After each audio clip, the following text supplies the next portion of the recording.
So, I grew up in a house where classic WB cartoons were on all the time. My dad loved all of the stuff that played on Boomerang in the early 2000s. Tom and Jerry, Looney Tunes, Yogi Bear, The Flintstones, Old Scooby-Doo, classic WB and Hanna-Barbera stuff that he got us on VHS. A lot of the movies I grew up watching have a bad rap, and 1993's Tom and Jerry the movie is no exception. The response I get about this movie if I bring it up almost always involves groans and gripes. In this movie, Tom and Jerry are left behind when their humans move out of and demolish their house, and they have to fend for themselves on the streets. While hiding out, they befriend a little girl named Robin that needs their help. Maybe you're thinking, how can they help her if they're just animals? Well, they can talk in this movie. I'm Tom. I'm Jerry. You talked! Oh yeah, and it's also a musical, but just stay and give this video a chance, because this is an attempt to make people see the legitimacy of this film. A defense of Tom and Jerry the movie. Let's get into it. Well, sure I talk. What do you think I am, a dummy? You said it. How come you never spoke before? Well, there was nothing I wanted to say that I thought you'd understand. And there still isn't. But boy, you get me angry. Historically, in the franchise, up until this point, Tom and Jerry's relationship had always been adversarial. They had also rarely uttered a word or even a shout. The short, solid serenade is the only exception I can think of. Is you wills or is you ain't my baby? I'm sure someone who knows more than me can share more in the comments. And that whole no talk, just chase formula is fun. The old Tom and Jerry shorts transcend language and age barriers of understanding with their focus on orchestration and animation, and I've always loved them. But in this instance, instead of spending the whole thing wordlessly chasing each other around and causing each other slapstick harm, Tom and Jerry band together to survive. Tom is slow to accept Jerry's company, but after he saves him from the alley cats, they agree to adventure together. When they meet Robin and she shares her food with them and tells them her situation, they are further united by their desire to help her. A lot of critics complained about Robin, but I don't have a problem with her inclusion, and I think she widened the appeal of this movie for young girls, because I'm not sure that all young girls are necessarily interested in watching a cat and mouse execute cartoon violence on each other for, 30 minutes at a time. Especially not an hour and a half at a time.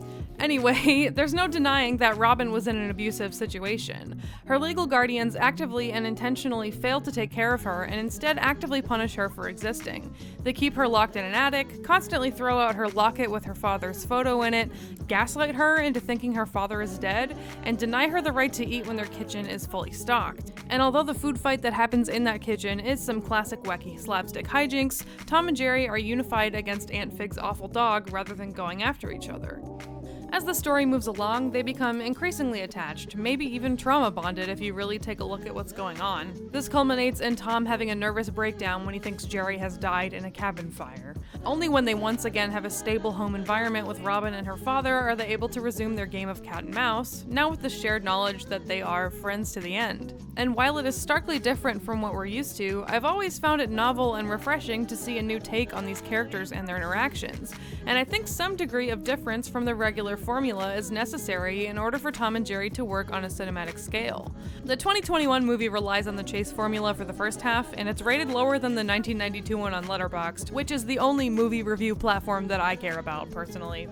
I think the animation in this film is absolutely gorgeous. The soft line art, the color palette, the movement, I feel that it all aged really nicely.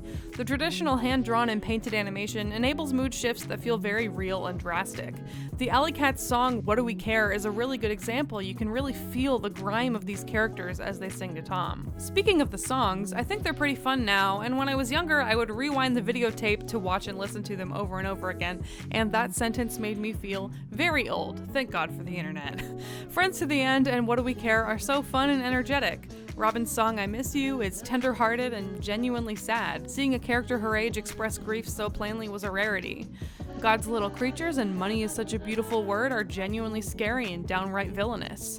The only song I dislike is I've Done It All. Captain Kitty is meant to be off-putting with his freaky puppet bird, but his song is that one character song in every musical that nobody cares about, and usually might get up and go to the bathroom during.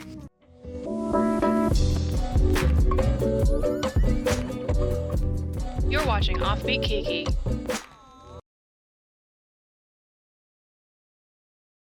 Back to the show. little bit of history for you. The film was released in Germany in 1992 and elsewhere in 1993. I was not able to find any information as to why Germany got the film earlier. There were several attempts to make a feature film for Tom and Jerry as far back as the 1970s. Chuck Jones ultimately called off the idea when he was unable to find a script that suited the characters. In the late 1980s, Phil Roman revived the idea after his experience directing animated Garfield specials. Joseph Barbera, who co-founded Hanna-Barbera and co-created Tom and Jerry, served as a creative consultant on the film. Notable animators who worked on the film include Dan Haskett, who my bestie Toonrific Tariq recently interviewed, Stephen E. Gordon, and Irvin Spence. Digital animation was used for the vehicles, and everything else was done traditionally. Making the movie a musical was inspired by the Disney Renaissance, and stage and screen musical legends Henry Mancini and Leslie Bricusse were brought on to create the musical numbers and orchestral score for the film. Critical reception at time of release was very poor, with most critics complaining about the characters talking, not liking the musical numbers, not enjoying the voice casting for Tom and Jerry, and largely ignoring the beautiful animation. Siskel and Ebert even said that the film suffered from a lack of slapstick action, which I think completely misses the point of what the film was trying to do. The most inconsistent part of the film, in my opinion, is the amount of stuff that Tom and Jerry know about the human world. Tom and Jerry can speak to Robin, which means that they can not only talk to each other but also talk to humans, and have just been mute the entire time up until the happenings of the story, which means Tom could have called out to his family as they left for their move.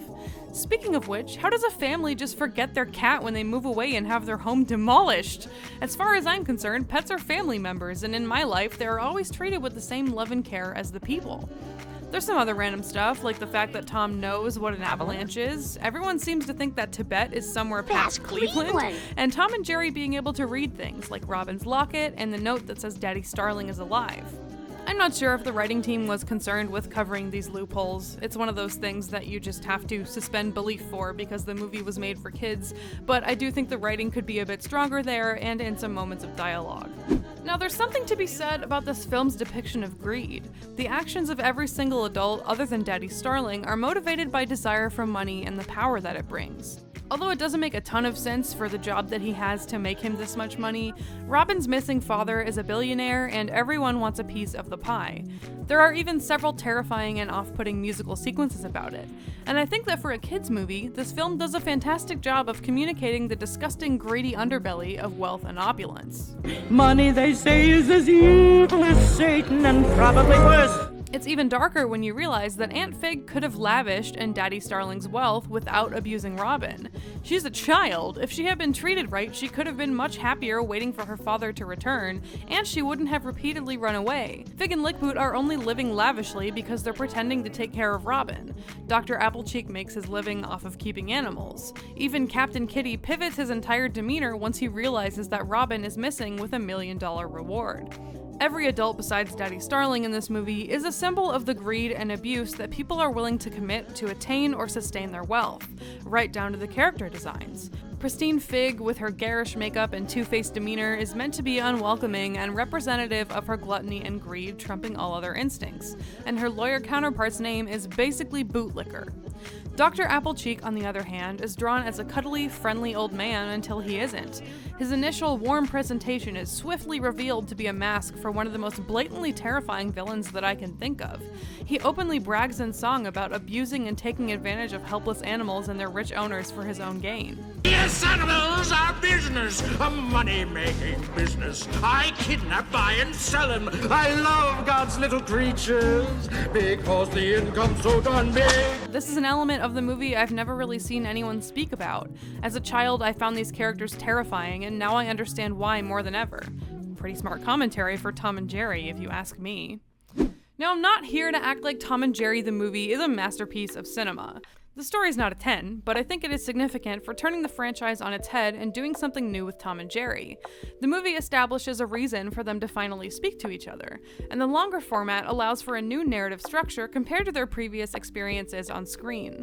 And those things are cool, but the real reason that this movie means the world to me is because when I was 10 years old, my dad went missing, and this movie that I had been watching for years suddenly became very relatable to me. Robin became very relatable to me as a child in a situation where I felt abandoned and abused, and I had no idea if my father was dead or alive. I didn't know where he was, I didn't know why he left, and I would sing Robin's song and feel a little less alone in my pain. Kids don't read reviews. They don't care what other people think of their favorite things. Their opinions of those things are pure, based in their experiences interacting with that piece of media. And this is a movie made for kids. And when I was a kid, this movie gave me something to emotionally ground myself to during a very turbulent time. I think that's enough justification for its existence. Next time you find yourself wanting to trash a piece of art, ask yourself first if you might be ignoring the very real fact that it could mean the world to someone else. Art is personal and subjective. Storytelling saves lives. And I'm very grateful for Tom and Jerry the movie in all of its goofy, campy, out-of-context musical glory. Thank you for watching. I am the queen of the universe. The waves part. The rain engulfs me and the water is